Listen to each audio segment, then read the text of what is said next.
ओम शांति।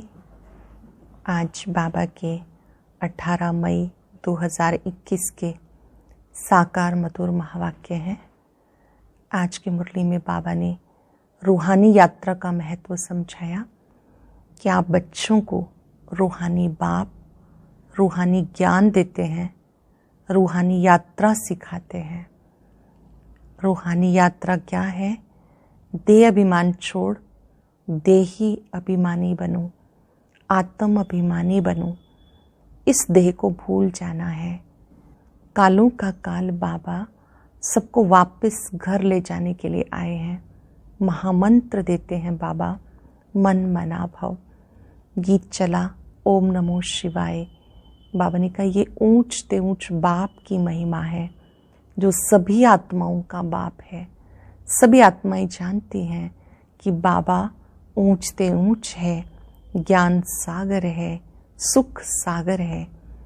जब भी कहते हैं ज्ञान सागर सदगति दाता, सबकी बुद्धि ऊपर चली जाती है। और इस समय बाबा ही आकर सभी रूहों को कहते हैं कि मुझे याद करो तो पापों का बोझा उतर जाएगा। जब तक अपने को आत्मा निश्चय नहीं करेंगे, बाप की याद ठहर नहीं सकेगी। बाबा ने कहा क्योंकि बाबा ज्ञान सागर है तो वो ज्ञान देने के लिए इस साकार सृष्टि पर आते हैं। बाबा कहते मैं कोई खाली हाथ थोड़े आऊँगा, मैं तुम बच्चों के लिए सौगात लेकर आता हूँ। इन लक्ष्मी नारायण को देखो कितने हेल्दी वेल्दी और हैप्पी हैं। कैसे बने? क्योंकि संगम पर रूहानी बाप ने रूहानी ज्ञान दिया, रूहानी यात्रा सिखाई। बहुत सुंदर बात बाबा ने कही कि जैसे बीज में सारा वृक्ष समाया होता है, ऐसे जब आप आवाज से परे की स्थिति में स्थित होते हैं तो उसमें सर्व गुण आ जाते हैं। बीज रूप बनने का मतलब, मास्टर बीज रूप बनने का अर्थ केवल शांत रहना नहीं, लेकिन मास्टर बीज रूप स्थिति में सर्व गुण, शक्तियाँ, सुख, प्रेम, आनंद, शक्ति, सभी गुण आ जाते हैं। और न केवल स्वयं को अनुभव होते हैं, दूसरों को भी उनके चेहरे से सर्व गुणों की अनुभूति होती है। तो मास्टर बीज रूप बनना है। किसी के अंदर भी अच्छाई देखो, लेकिन अच्छा बनाने वाले बाप को अवश्य याद करो, अच्छाई से प्रभावित नहीं हो जाओ। बहुत सुंदर मातेश्वरी जी के महावाक्य हैं, जिसका साथी है भगवान उसको क्या रोकेगा आंधी और तूफान। इस समय जो सुख दाता है वो स्वयं आया है। प्रैक्टिकल में जो उसका साथ लेते हैं तो वो सुख स्वरूप बन जाते हैं, उन्हें वो साथ मिलता है। प्रैक्टिकल में साथ लेने के लिए उसको इस समय याद करना है। कितना आश्चर्य है कि जब वो आया है तो सब उसका साथ नहीं लेते, जब उसे याद करते हैं तो साथ मिलता है। और वो कहते हैं एक कदम बढ़ाओ मैं 10 कदम आगे आऊँगा। बाबा तो और भी आगे की बात कहते कि मैं आप हिम्मत का एक कदम बढ़ाओ, मैं पदम गुणा मदद के लिए तैयार हूँ। तो इस समय उसका साथ लेना है, याद करना है। जिसका साथी है भगवान उसको क्या रोकेगा आंधी और तूफान। आज के दिन में बार बार अपने इस श्रेष्ठ साथ को अनुभव करेंगे। भगवान मुझे साथ दे रहा है, मुझे सबसे गुणों को ग्रहण करना है और गुणों के सागर को धन्यवाद देते, याद करते साथ रखना है। अब सुनते हैं मुरली विस्तार से। बाबा कहते हैं मीठे बच्चे, कालों का काल बाबा आया है तुम्हें काल पर जीत प्राप्त कराने। मन मनाभव के मंत्र से तुम काल पर जीत पाएंगे। कालों का काल बाबा आया है तुम्हें काल पर जीत प्राप्त कराने। मन मनाभव के मंत्र से तुम काल पर जीत पाएंगे। क्वेश्चन है, रूहानी बाप तुम रूहानी यात्रियों को कौन सी एक विशेष शिक्षा देते हैं? बाबा सभी रूहों का पिता है, हम आत्माएं रूहानी यात्री हैं, तो बाबा कौन सी एक विशेष शिक्षा देते हैं? हे रूहानी यात्री, तुम देह अभिमान छोड़ देही अभिमानी बनो। रावण ने आधा कल्प से तुम्हें देह अभिमानी बनाया, अब आत्म अभिमानी बनो। ये रूहानी ज्ञान सुप्रीम रूह तुम्हें देता और कोई दे नहीं सकता। सुप्रीम रूह शिव बाबा सब रूहों को ये ज्ञान देते हैं, कौन सा? देह अभिमान छोड़ आत्म अभिमानी बनो। देह को भूलकर मैं आत्मा हूँ, ये पाठ पक्का करो। गीता ओम नमः शिवाय, ओम शांति। बच्चों ने अपने बाप की महिमा सुनी। जैसे कहा जाता है बाप, तो बाबा का वो स्वरूप ज्योति बिंदु बाबा, जिससे बहुत सारी किरणें निकल रही हैं, वो बाबा का स्वरूप सामने आ जाए। बाबा की महिमा सुनी, गाया जाता है ऊंचे से ऊंचा भगवान, वह सब बच्चों का बाप। बाकी जो भी हैं आपस में सब ब्रदर्स हैं, सबका बाप भी एक है, वो है शिव बाबा। बाबा ने समझाया, हे बच्चों, भक्ति मार्ग में तुम्हें दो बाप हैं, लौकिक बाप और पारलौकिक बाप। रच्यता से रचना को वर्षा मिलता, वह है हद का वर्षा, ये है बेहद का वर्षा। बेहद का बाप एक ही है जिससे बेहद का वर्षा मिलता, वो है निराकार, उसका नाम है परम पिता परमात्मा शिव। कहते हैं शिव परमात्मा ही नमा, वो है ऊंच ते ऊंच। तुम्हारी बुद्धि चली जाती निराकार बाप की तरफ, वो रहते परम धाम में, जहाँ से तुम आत्माएं यहाँ आती हो। परम धाम से हम आत्माएं यहाँ आती हैं पार्ट बचाने के लिए। बाप भी वहाँ ही रहते हैं, वो है ही सबका सदगति दाता, सदगति करने वाला। उसमें भी भारत परम पिता परमात्मा का बर्थ प्लेस है। शिव जयंती भी यहाँ मनाते हैं। उस रूहानी बाप को ही ज्ञान सागर, पतित पावन, लिबरेटर, गाइड कहा जाता है। ज्ञान सागर बाबा को पतित पावन, लिबरेटर, दुखों से छुड़ाने वाला, गाइड कहा जाता। वही दुख हरता, सुख करता है। ये भारतवासी जानते हैं ये दुख धाम है, भारत ही सुख धाम था। बाप बच्चों को बैठ समझाते, हे भारतवासी, तुम विश्व के मालिक थे, जबकि तुम्हारा आदि सनातन देवी देवता धर्म था। देवी देवता धर्म श्रेष्ठ, कर्म श्रेष्ठ थे। अब ये धर्म भ्रष्ट, कर्म भ्रष्ट बन गए। अपने को पावन देवता कहला नहीं सकते। कलयुग अंत तक भक्ति मार्ग चलता, इसमें ज्ञान होता नहीं। ज्ञान से होती सदगति। सबका सदगति दाता बाप जब तक ना आए तब तक सदगति हो ना सके। सदगति दाता बाप जब तक ना आए तब तक सदगति हो ना सके। बाबा कहते मैं कल्प के संगम युग पे आता हूँ। इस समय पतित दुनिया पावन एक भी होता नहीं। भले सन्यासी पवित्र बनते हैं, परंतु फिर उनको पुनर्जन्म तो यहाँ ही लेना है। विष से जन्म लेना पड़े, वापस जाने का है नहीं। जब चक्र पूरा होता है तब बाबा आकर ले जाते हैं। इनको कहा ही जाता सुप्रीम ज्ञान। सुप्रीम रूह सुप्रीम ज्ञान देते हैं। सुप्रीम रूह ज्ञान का सागर, पतित पावन है। बाकी शास्त्रों का ज्ञान तो है भक्ति मार्ग। बाबा कहते यज्ञ तप तीर्थ आदि करते और ही नीचे गिरते आए। तुम पहले सतो प्रधान थे। भारत में प्योरिटी थी तो पीस प्रॉस्पेरिटी भी थी। जब यहाँ पवित्रता थी तो शांति और समृद्धि भी थी। हेल्थ वेल्थ दोनों थे। आज से 5000 वर्ष पहले की बात है। भारत स्वर्ग था। उस समय और कोई धर्म नहीं था, सिर्फ एक ही आदि सनातन देवी देवता धर्म था जो परम पिता परमात्मा ने स्थापन किया। स्वर्ग की स्थापना तो वही करेंगे ना, मनुष्य तो कर ना सके।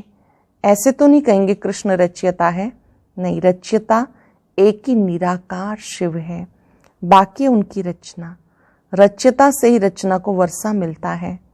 बाबा समझाते, मैं तुम्हारा बेहद का बाप हूँ, तुम्हें बेहद का वर्षा देता हूँ 21 जन्मों के लिए। बेहद का बाप हूँ, बेहद का वर्षा देता हूँ 21 जन्मों के लिए। सतयुग के 8 जन्म, त्रेता युग के 12 जन्म प्लस एक संगम युग का सूर्यवंशी चंद्रवंशी पवित्र धर्म स्थापन करता हूँ। ब्राह्मण धर्म है चोटी, सबसे ऊंचे रूहानी बाप। रूहों को आप समान बनाते हैं। बाप ज्ञान का सागर, सुख का सागर है, तो तुमको भी बनाते हैं। बाबा ज्ञान सागर, सुख सागर है, तो बाबा तुम्हें भी बनाते हैं। भारत ही सुख धाम था, अभी तो दुख धाम है। बाप कैसे आते हैं किसी को पता नहीं। परमात्मा का सृष्टि पर आने कैसा होते हैं, बाबा कहते कोई भी नहीं जानता। उनका किस तरह से ब्रह्मा तन में प्रवेश होकर के वो ज्ञान देते हैं, ये बात कोई भी नहीं जानता। बाप कैसे आते हैं किसी को पता नहीं। सतयुग आदि से कलयुग अंत तक सारी हिस्ट्री ज्योग्राफी भारत की है। ये लक्ष्मी नारायण कितने हेल्दी वेल्दी थे, कभी बीमार नहीं पड़ते थे। अभी काल पर विजय पाने की शिक्षा ले रहे हैं। इसको कालों का काल, महाकाल कहा जाता। वह तुम्हें काल पर विजय पहनाते हैं। नाम भी सुना शिवाय नमः। तुम ऐसे तो नहीं कहेंगे परमात्मा सर्वव्यापी है, कुत्ते बिल्ली में है। बाबा कहते कि अब आप समझ गए हो कि बाबा सर्वव्यापक नहीं, सर्वशक्तिवान है। बाबा कल्प में एक बार अवतरित होते हैं। अब ये कल्प का संगम युग है। इस समय विनाश काले विपरीत बुद्धि कहा जाता। विनाश तो सामने खड़ा है, गीता में भी लिखा हुआ है, यादव कौरव पांडव क्या करत भय। तीनों सेनाओं का वर्णन है, यादव कौरव पांडव क्या करत भय। सर्वशास्त्र शिरोमणि श्रीमद् भगवत गीता है, उनसे फिर और शास्त्र निकले। जानते हो गीता है डीटी धर्म का शास्त्र, ये देवी देवता धर्म का शास्त्र है। बाबा कहते मैं आता हूँ तुम्हें शूद्र से ब्राह्मण बनाता हूँ, फिर 100 देवी देवता बनाता हूँ। पहले शूद्र से ब्राह्मण बनाता हूँ। ब्राह्मण अर्थात जो बाबा को पहचान लेते हैं, वो बाबा से पवित्रता की प्रतिज्ञा करते हैं, मुरली सुनते हैं। बाबा कहते वही ब्राह्मण फिर देवी देवता बनते हैं, फिर तुम क्षत्रिय वैश्य शूद्र बनते हो। बाबा समझाते तुम 84 जन्म कैसे लेते हो। सबसे जास्ती जन्म जरूर वह लेते जो पहले पहले सतयुग में आते हैं। सबसे ज़्यादा जन्म वही लेते हैं जो पहले जन्म में, सतयुग के प्रथम जन्म में आते हैं। मैक्सिमम 84 जन्म लिए। तुम भारतवासियों ने अधिक से अधिक 84 जन्म, मिनिमम 1 जन्म। ये भी बाबा समझाते। बाप बिगर किसी को ज्ञान सागर नहीं कहा जाता। पतित पावन ज्ञान का सागर कहने से बुद्धि ऊपर चली जाती है। बाबा ही सबको लिबरेट कर वापस ले जाते हैं। सर्व का सदगति दाता एक बाप है। अच्छा, फिर सबकी दुर्गति कैसे होती है, कौन करता है? सदगति सतयुग को, दुर्गति कलयुग को कहा जाता। बाबा कहते मैं कल्प कल्प तुम बच्चों को आकर सदगति देता हूँ। तुम बच्चे समझते हो लक्ष्मी नारायण स्वर्गवासी थे, उन्होंने राजधानी कैसे पाई? लाखों वर्ष की तो बात याद रह ना सके। सत्युग में शास्त्र आदि होते नहीं, ये सारी भक्ति की सामग्री है। सीढ़ी नीचे उतरनी है। सतो प्रधान से सतो रजोतमों में ये सीढ़ी उतरने में 5000 वर्ष लगते। सत्युग में 16 कला संपूर्ण, फिर त्रेता में 2 कला कम। आत्मा में चांदी की खाद पड़ी। कापर एज में आए तो कापर की अलाई पड़ी। इस समय बिल्कुल तमो प्रधान है। आत्मा में ही खाद पड़ती है। तुम्हें पूरे 84 जन्म लेते हो। ये बाबा बैठ बच्चों को समझाते हैं। रूहानी बाप रूहानी बच्चों को समझाते हैं तुम्हें आत्म अभिमानी बनना है। करेंगे अभ्यास। मस्तक में विराजमान, मैं एक रूहानी सितारा हूँ। भृकुटी कक्ष में इस चमकते हुए सितारे को और उससे प्रकाश फैलता अनुभव करें। बाबा ने कहा ये अभ्यास बार बार करते रहो कि मैं आत्मा हूं। तुम्हें आत्म अभिमानी बनना है। रावण की परवेशता होने के कारण सब देह अभिमानी बन जाते हैं।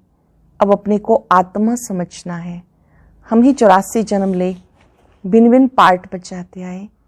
अब 84 का चक्र पूरा हुआ। ये शरीर भी जड़ जड़ीभूत हो गया। द्वापर से रावण राज होता, सतयुग में है राम राज्य। सतयुग में तुम आत्म अभिमानी थे, द्वापर कलयुग में तुम देह अभिमानी बन जाते हो। न आत्मा को न परमात्मा को जानते हो। कलयुग में जब देह अभिमानी बन जाते हैं, न आत्मा को जानते हैं न परमात्मा को। बाबा समझाते हैं आत्मा एक स्टार है, भृकुटी के बीच में चमकता है जब सितारा, उसको सिवाय दिव्य दृष्टि के देखा नहीं जा सकता। बिल्कुल ही सूक्ष्म है। आत्मा ही एक शरीर छोड़ दूसरा लेती है। हम आत्मा ने 84 जन्म लिए। परम पिता परमात्मा भी बिंदी है। उन्हें ज्ञान सागर, पतित पावन, नॉलेजफुल कहा जाता है। परम पिता परमात्मा में सृष्टि के आदि मध्य अंत का ज्ञान है। बीज रूप होने के कारण उनको सत्य चित आनंद स्वरूप कहा जाता है, क्योंकि वो बीज रूप है इस मनुष्य सृष्टि के, इसलिए सत्य चित आनंद स्वरूप कहते। बाप में जो ज्ञान है वो जरूर सुनाना पड़े। यह स्पिरिचुअल नॉलेज सब रूहों का बाप रूहों को पढ़ाते हैं। आत्म अभिमानी बनना है। सभी रूहों का बाप, याद करेंगे कितनी रूहें हैं। सभी रूहों का बाप सब रूहों को पढ़ाते हैं। शिव बाबा हमें पढ़ाते हैं, वही नॉलेजफुल हैं। बाप ही आकर स्वर्ग की रचना रचते हैं, तुम्हें स्वर्ग के लायक बनाते हैं। ये सृष्टि का राज कोई मनुष्य नहीं जानते। बाप को न जानने के कारण भारत का ये हाल हुआ। पिता को ही नहीं जानते, तब ये हाल हुआ। भारत में प्योरिटी थी तो पीस प्रॉस्पेरिटी थी, क्योंकि पवित्रता थी तो शांति और समृद्धि भी थी। अब तो है नर्क, फिर कोई स्वर्ग में कैसे जा सकते। बिल्कुल पत्थर बुद्धि बन गए। बाबा कहते मैं बच्चों के लिए कोई तो सौगात लेके आऊँगा ना। बाबा कहते जब मैं आता हूँ अपने बच्चों से मिलने के लिए तो खाली हाथ तो नहीं आऊँगा, कोई सौगात तो लेके आऊँगा। तुम्हें स्वर्ग का मालिक बनाता हूँ। जिन्होंने कल्प पहले वर्षा लिया वो अब भी लेंगे। 5-4 वर्ष पहले जिन्होंने वर्षा लिया वो अब भी लेंगे। मनुष्य से देवता बनेंगे। वास्तव में प्रजापिता ब्रह्मा के सब बच्चे हैं। अब ब्रह्मा द्वारा शिव बाबा रचना रच रहे हैं। ब्रह्मा कुमार कुमारी बनते जाते। शिव बाबा से वर्षा लेने के लिए पुरुषार्थ करना है। तमो प्रधान से सतो प्रधान बनना है। बाबा कहते हैं बच्चे मुझे याद करो तो तुम्हारे सारे विक्रम विनाश हो जाएंगे। ये स्पिरिचुअल नॉलेज बाप के सिवाय कोई दे नहीं सकता। रूहानी बाप रूहों को नॉलेज देते हैं। तुम रूहानी यात्रा करते हो, देह अभिमान छोड़ देही अभिमानी बनते हो। आत्मा अविनाशी है, आत्मा में ही सारा पार्ट भरा हुआ है। अब बाबा सतो प्रधान बनने की शिक्षा देते। माँ में कम याद करो। फिर से आत्मा को प्योर बनाना है तो उसके लिए माँ में कम याद करो। भगवान वाच गीता का भगवान शिव बाबा है, ना कि श्री कृष्ण। गीता ज्ञानदाता निराकार शिव है। श्री कृष्ण की आत्मा तो अब राजयोग सीख रही है। श्री कृष्ण जी या प्रजापिता ब्रह्मा एक ही बात है। वही सोल फिर से राजयोग सीख रही है बाबा से सतयुग में जाने के लिए। अच्छा, मीठे मीठे सिक्के लदे बच्चों प्रति माता पिता बाप दादा का याद प्यार। Good morning. रूहानी बाप की रूहानी बच्चों को नमस्ते। रूहानी बच्चों की रूहानी बाप दादा को नमस्ते। Good morning. शुक्रिया बाबा, शुक्रिया। धारणा के लिए सार। पहली बात, रूहानी यात्रा करनी और करानी है। रूहानी यात्रा जो बाबा ने सिखाई वो करनी और करानी है। स्वयं को सतो प्रधान बनाने के लिए एक बाप को याद करना है। आत्म अभिमानी बनने का पूरा पूरा पुरुषार्थ करना है। काल पर विजय पाने के लिए बाप की शिक्षा को ध्यान में रखना है। काल पर जीत पाने के लिए बाप की शिक्षा को ध्यान में रखना है। अपने को रूह समझ रूहों को ज्ञान देना है। आत्मा समझ बाकी रूहों को भी ये रूहानी ज्ञान देना है।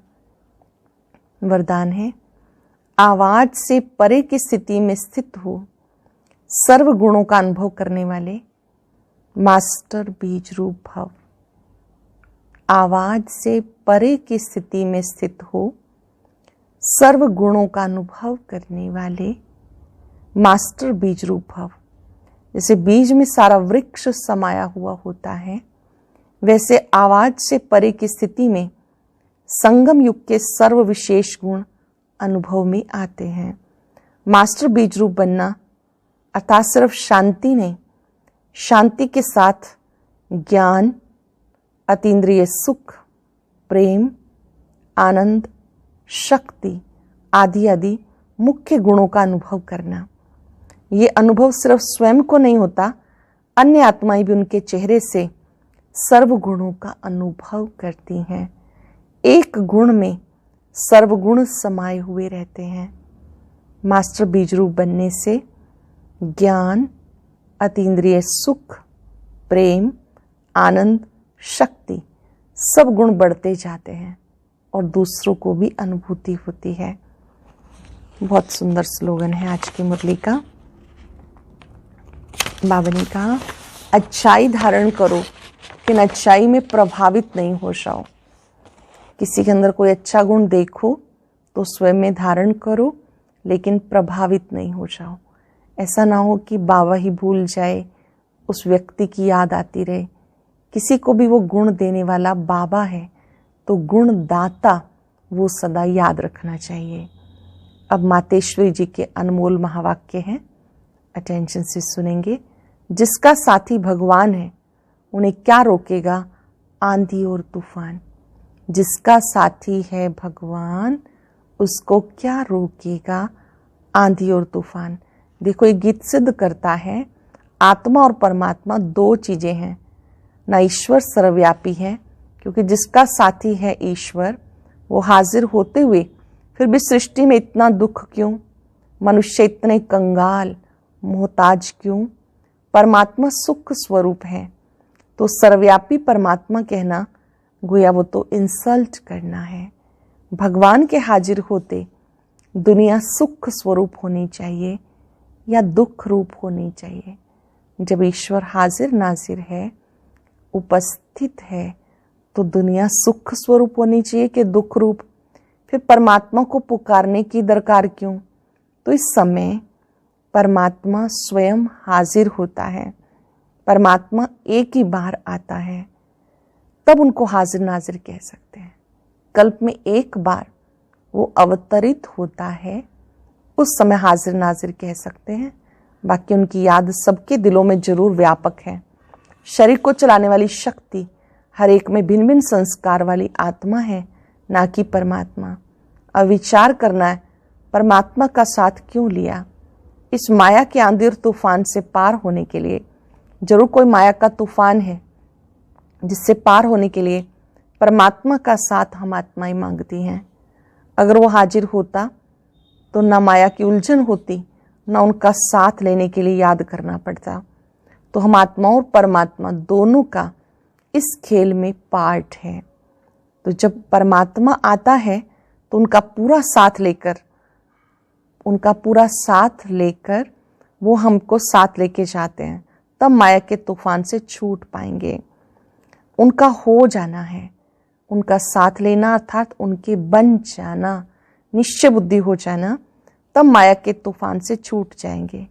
भले वो सबका सुखदाता है, परंतु जो प्रैक्टिकल में उनका सहारा लेते हैं उनको ही साथ मिलता है। जो याद करते हैं उनको ही साथ मिलता है। तो उन बच्चों को एक्स्ट्रा प्राप्ति होती है। भले वो दुनिया के अंदर आए उपस्थित हुआ है, परंतु ओहो, आशीर्वाद दुनिया इनको ना जाने के कारण इनका साथ नहीं लेती है। परमात्मा स्वयं आए हैं, पहचान ना होने के कारण मनुष्य उनका साथ नहीं ले पाते। अगर इनका पूरा साथ पकड़ लें तो मदद देने में मशहूर है। परमात्मा का साथ पकड़ लें, हाथ पकड़ लें तो वो मदद देने वाला, मदद देने में मशहूर है। कहते एक कदम आगे बढ़ो तो 10 कदम आगे आएंगे।